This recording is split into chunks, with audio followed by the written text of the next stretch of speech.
So yun mga boss, ikakabit ko na nga itong nabili kong handlebar after how many days. Tagal ko na itong nabili, ngayon ko lang siya makakabit. At wala na ngang patumpik-tumpik pa, agad ko na ngang inumpisahan kasi nagmamadali na rin ako at hapon na.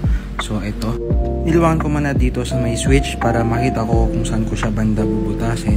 Same din yan sa kabila. Mamaya makikita nyo kung bakit natin bubutasin yung handlebar na nabili natin. So ito, natanggal ko na nga mga boss yung switch. Dalawang screw lang yan gamit yung Philip. Matatanggal na natin at then makikita na natin kung saan natin banda bubutasan. So kinuha ko na nga yung handlebar na binili natin. Yan. Sinusukat-sukat ko pa siya dito. Actually mas mahaba tong handlebar na binili natin compare dun sa handlebar na stock.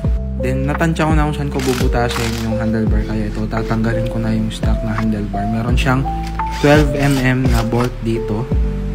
Luluwangan lang natin yan parang ganyan. Then matatanggal na yung stock na handlebar natin. Then para tuluyan na matanggal tong stock na handlebar, luwangan lang natin tong dalawang 8mm na bolt para sa clutch lever niya. Then after maluwangan, ayan, matatanggal na mga boss. Then syempre wag natin kakalimutan tanggalin tong kanyang stock na bar end. Konting luwang lang dyan mga boss, hindi natin kailangan matanggal yung tornilyo niyan para sumama pati na sa loob. Then after nyan, tanggal na siya. Ganun lang kasimple mga boss ang pagtanggal dito sa stock na handlebar natin. Napaka basic lang naman. Then ito, si Pat Kilatis, tinatansya na natin kung saan natin bubutasin ulit. Kasi mas mahaba tong handlebar na nabili natin compare doon sa stock. So hindi sila parehas. Kaya mag-adjust tayo, baka pangit. Pangit kasi pag kulang or hindi sakto yung pagkakabutas natin para dun sa switch niya.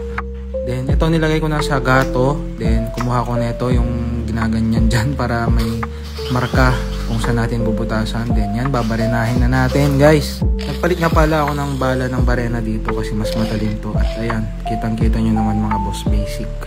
Ito yung bala na ginagamit ko dun sa drill press ko. So walang kahirap-hirap. Then gayahin lang natin kung gaano kalaki yung butas nung nandun sa stock.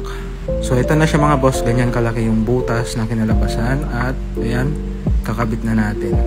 Kaya tayo nagbutas is para dyan sa switch niya kasi may parang kalso yan. Masushoot din yan sa butas para hindi siya alog-alog. At yun, para stable at steady yung switch natin. Tapos yan, ikakabit ko na dito yung stock na handle grip niya. Yun, para comfy pa rin pag ginagamit natin.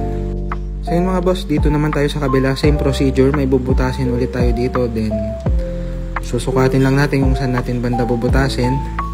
May dalawang screw para dun sa pagtanggal ng kanyang throttle housing. Tapos dalawang 8mm dito para sa kanyang brake lever. So yun lang naman yung tatanggalin natin dito sa kabila.